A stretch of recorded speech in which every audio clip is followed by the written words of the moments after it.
Sabi nga natin mga Pinoy, rice is life. Pero marami ring kultura, imbis na kanin, tinapay yung kanilang partner sa kanilang ulam. So nakikita ninyo sa likod ko, yung parang pinakapastulan nila ng kanilang tupa. And of course, meron tayong fresh meat dito. We'll do lamb curry. So you can definitely cook this bone-in or kasama yung buto. Just for convenience and of course, para mas mabilis maluto, i-debone lang natin. Yan, so habang dinedebone natin, depende sa inyo. Kung gusto ninyong sagad na sagad yung pagkakatanggal ng karne sa buto. Pero kasi kunyari ito, mga mamaya pakukuluan natin to para sa stock kahit hindi na masyado. But make sure lang na you get the most of the meat doon na nakadikit sa bone. So kung iniisip ninyo, kung hindi ba mas malasa or mas malalim yung flavor kapag kasama yung buto, the general answer is yes. But depende rin kasi sa way of cooking. Kung low and slow ito, at saka long cooking, definitely malaki yung epekto. But I would make the argument na hindi siya ganun ka-importante or ganun ka-dramatic yung impact doon sa kalalabasan ng putahe mo.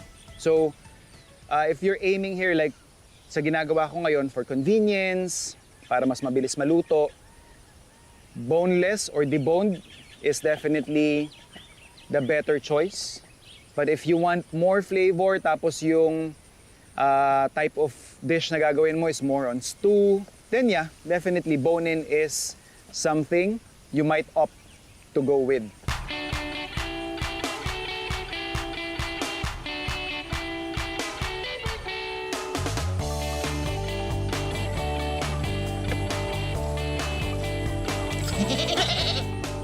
Sa pagpapastol ng tupa at kambing nagsimula ang HNP Bukid ni Tatay Farm dito sa Botolan, Zambales.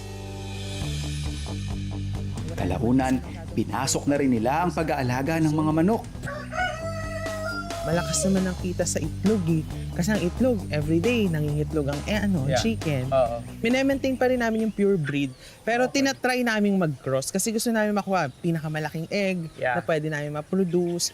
Some of the farmers specializing in poultry, kino-crossbreed siya sa native para yung resiliency sa weather. Yes, isa rin yun. Yes, isa sa factors yun. Down parang susunod na generation. Ayan, so ito Rhode Island, ito Yes. ito yung Sussex. No, ito yung Buff Orpington. Actually, isa to sa pinakamalaki na... Oo nga, laki nito, tandang. Yan. So ito yung incubator niyo. Ilang eggs po ang kasya dito, sir? Ito is 2,000 capacity. 2,000 eggs. Kapag during summer, talagang pinupuno namin to, tapos mag-hatch kami ng mga. Natigil lang ngayon kasi tag-ulan nga. So, pero ngayon, since December, magde-December na, pabalik na ulit yung season. Sa ngayon, ang Bukid ni Tatay ay isa na ring farm business school at agritourism site. Matatagpuan din sa kanilang farm ang kainan sa HNP Bukid ni Tatay. Isang farm-to-table karinderya at dito natin ihahain ang mga lulutuin natin ngayong araw. So may mga nakuha lang akong taba. Unahin lang natin para magmantika. And of course, masama yung lasa doon sa ating igigisa. So for our curry, unahin ko muna yung pinaka-base ng ating magiging sauce, which is yung ating kamatis. So yung dahilan kung bakit ko siya kinakat ng mas malalaki is in-anticipate ko yung long cooking process na mangyayari. Gusto ko kasi by the time na maluto yung ating lamb, hindi naman totally na puree na yung ating kamatis. Gusto ko kita pa rin yung iba-ibang piraso for presentation purposes, and of course, gusto ko pag kumakain din ako yung medyo may kagat pa ng asin mula dun sa ating kamatis. And then, sunod na natin yung ating sibuyas. So yan na, nagbe-brown na yung ating lamb fat.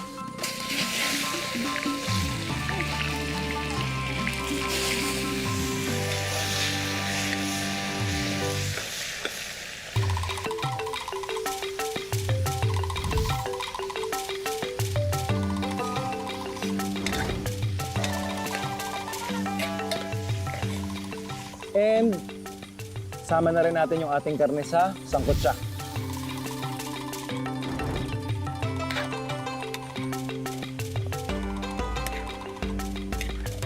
Sunod lang natin yung ating luya. Depende sa inyo kung mas trip ninyo siya ng chunky. Pero kasi pag ganito, mas gusto ko siya ng grated din.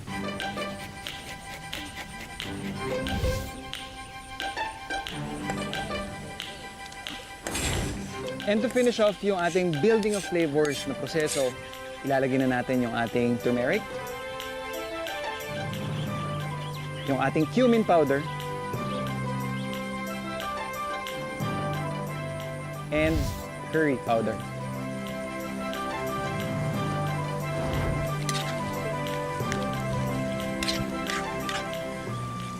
Season lang natin ang salt and pepper.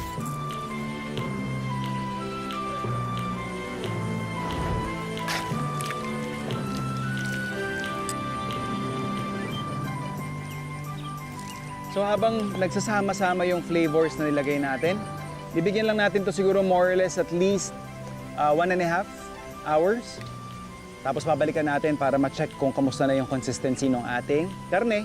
And of course, gusto natin tong matapos ng maraming sauce.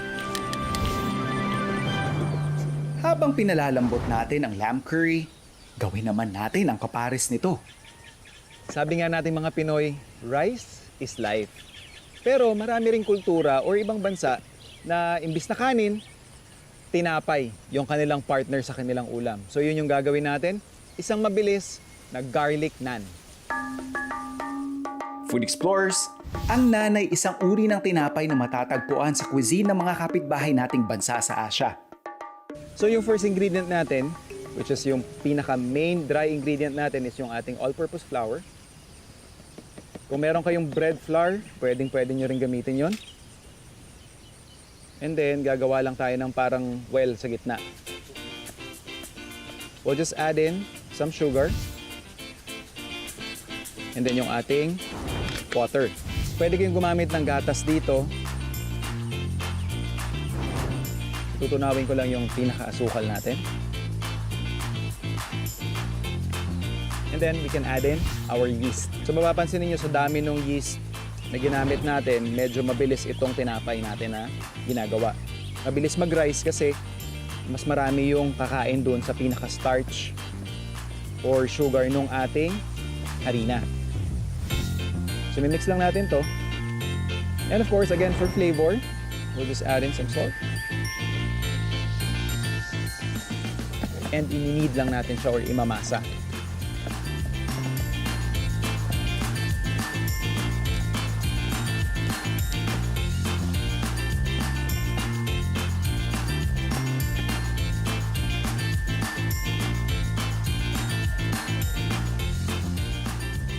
So ayan, nakuha na natin yung consistency na hinahanap ko. Basically, smooth na rin siya, hindi na siya dumidikit sa kamay. Ibabalik lang natin siya doon sa ating bowl para umalsa. So bago natin siya takpan, lalagyan muna natin ng oil para hindi manuyo yung kanyang ibabaw. Yung ipanlalagay naman natin dito na oil, siguro mga 1 to 2 tablespoons. Pwede na yun. Importante rin po na ating takpan. Again, para hindi mag-crack yung ibabaw ng ating dough. Para hindi rin mabilis na mag-evaporate yung moisture niya. And that will affect kasi yung end product natin. So antayin lang natin dumoble.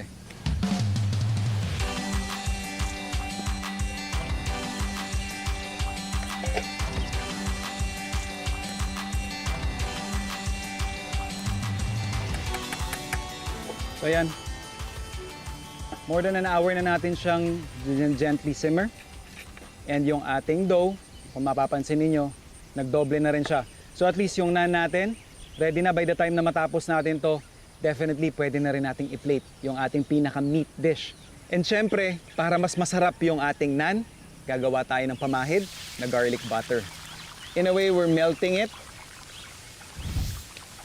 At habang nangyayari yung proseso na yan, gagawa lang tayo ng isang mabilis na garlic paste.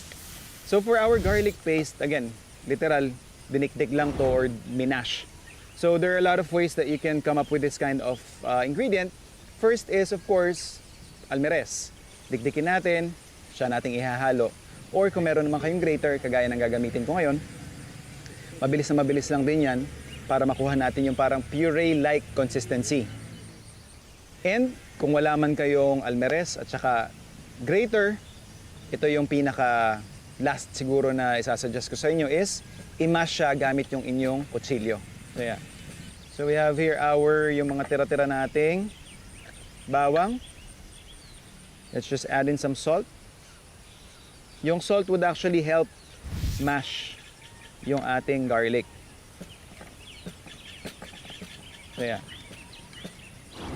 So dahil meron tayo ditong kaunting asin, meron kumbaga additional tool or meron tayong katulong aside from our physical strength, may katulong tayo na parang nagmamash doon sa ating bawang. Of course, you have to be very mindful lang din na yung salt level natin, especially if you are using salted butter already, medyo kalma lang tayo doon sa paglagay ng salt.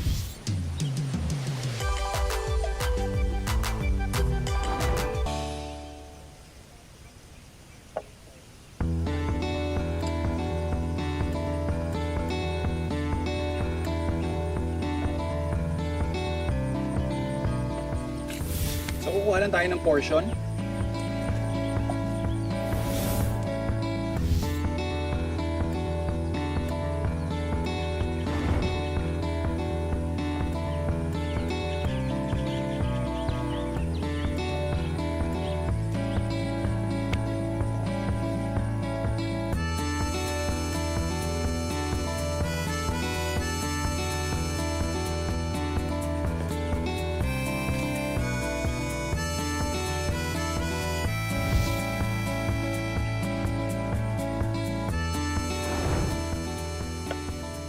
Pag nakuha nyo na yung shape na gusto niyo tsaka thickness, pwede na nating ilapat sa ating pan. But first, lagyan lang natin siya ng oil.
Sorry.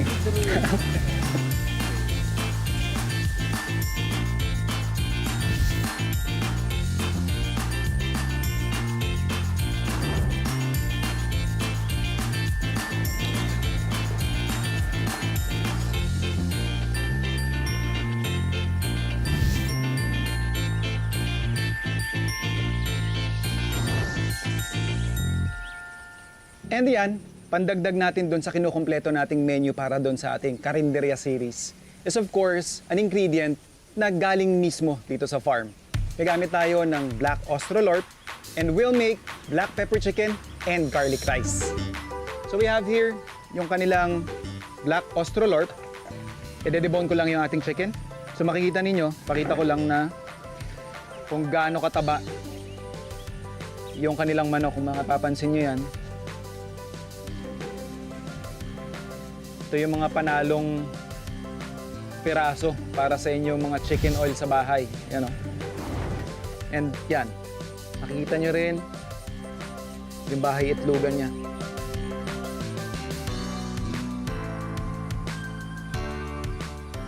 And since we're practically making a stir-fry dish, and yun nga, since galing sa farm mismo yung chicken na gagamitin natin, mas makunat, and this would take long cooking time. So tatanggalin din natin siya. We'll be saving yung mga hindi natin maisasama for this dish. Itatabi natin siya for stock and other future use na pwede pa natin definitely mapakinabangan.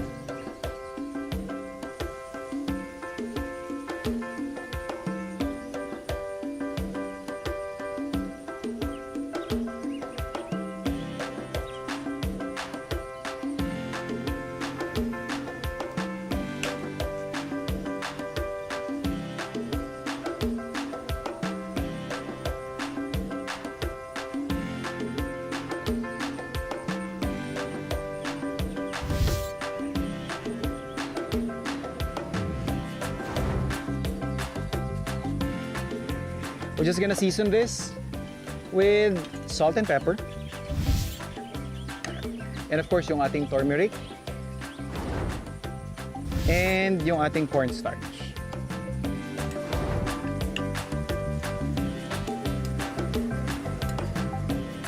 So bago natin siya ihalo dun sa ating stir fry, bibigyan muna natin siya ng ibang texture by frying.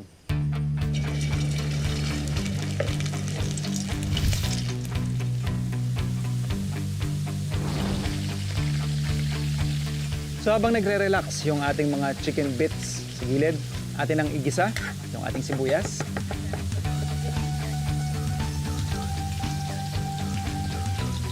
At syempre yung ating bawang.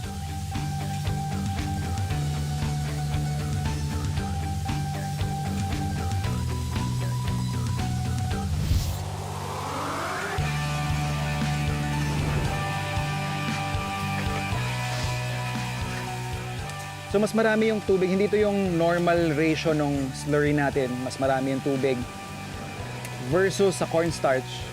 Kasi in-anticipate ko na mag-evaporate pa yung liquid. And para tulungan yung consistency or yung lapot ng ating sauce, magdagdag tayo ng honey. Kung wala man kayong honey, you can use sugar. And yung ating chicken.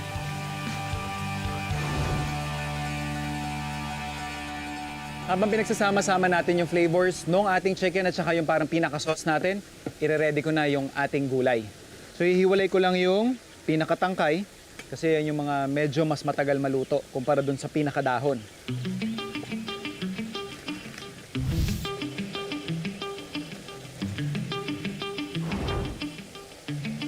And for texture, hahabulan lang natin ang ating mani. And season lang natin with some soy sauce. And to finish it off, lagay lang natin yung ating pechay leaves.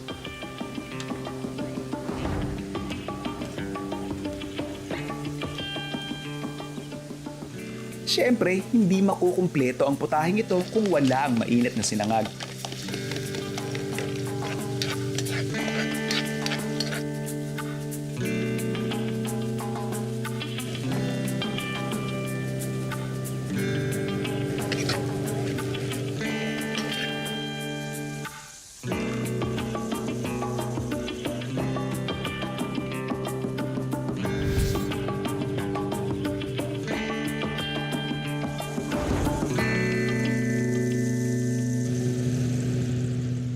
Sa mga mamamasyal sa Botolan at planong mamili ng pasalubong pauwi, maaari kayong mamakyaw ng mga matamis na paninda ng Sonia's Sweets.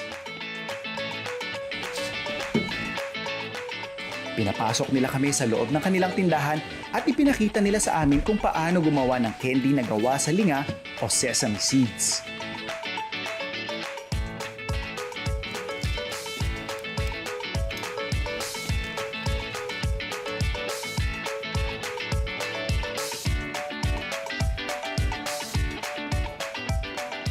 Bukod sa pinaka-farm nila dito mismo, meron din silang tinatawag nating outlet, which is yung kanilang karinderya. So nandito si Ma'am Maricel para ituro sa akin yung recipe, yung isa sa mga putahing binabalik-balikan ng kanilang mga kliyente at kanilang mga suki. Anong tawag mo dito, Ma'am? Pinangat. Pinangat. Pinangat. Pinangat na gabi. Okay. I-blend muna natin dito sa aking Parang manual chopper niya kung ano. manual yan- chopper. Pwedeng gayat-gayatin din Okay, naman. pwede kung ano. naman. Basically, yung mga ingredients lang natin dito, may karne tayo dito, may Negi-niging. ground. Kasi mimix na natin lahat ng na-blend na ano. Ito yung pinaka-extender, yung buko. Okay. Opo, may extender akong nilalagay, buko. Ang gandang extender yan, Mama. Ngayon ko lang nakita yan. Tapos lalagay natin yung garlic. Yan. Onion. Yan mukhang masarap talaga to. Daming flavors. Ginger.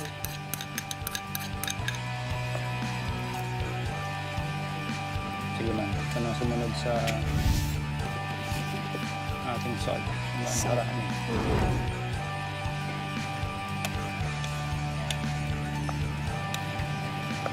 Sabi ni Mama Maricel, ile-layer lang daw natin yung pinakailalim. Kumbaga lalagyan lang natin siya ng para hindi rektang nakatutok doon or nakalapat sa pan, ano? So bali ko cover lang natin yung pinakailalim ng pan.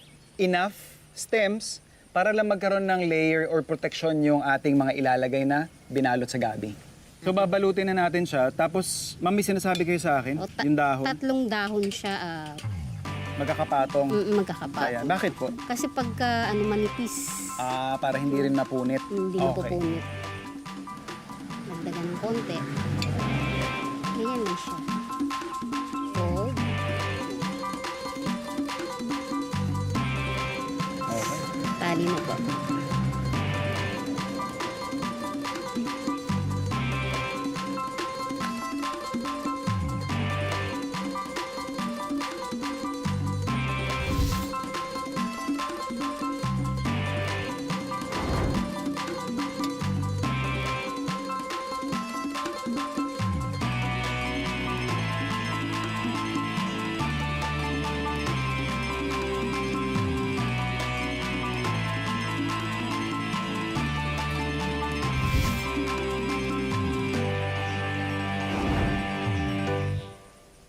So ma'am, ano pong susunod? So nakamana na natin Ilalagay na na maganda? natin tong mga Okay, yung mga panggisa, pero hindi panggisa. natin siya igigisa. Igigisa. Meron tayong sibuyas, luya at bawang.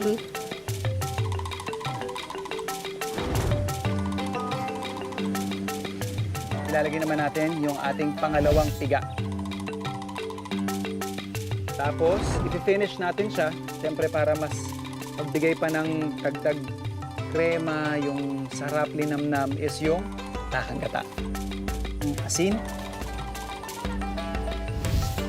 And then, tatakpan lang po ano. Okay? So, ayan ma'am. So, iga na po yung ating pangalawang piga. So, ito yung perfect time para.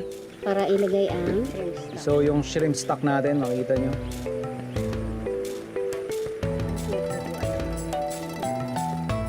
So, ito yung kaldo.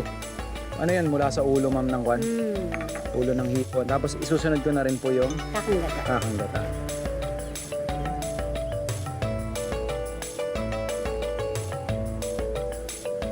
Tapos, ganun pa rin po, ma'am, no? Paiigahin lang. So, mga ilang piraso po, mga 10. Pwede na. Pwede. Pwede po. Yan.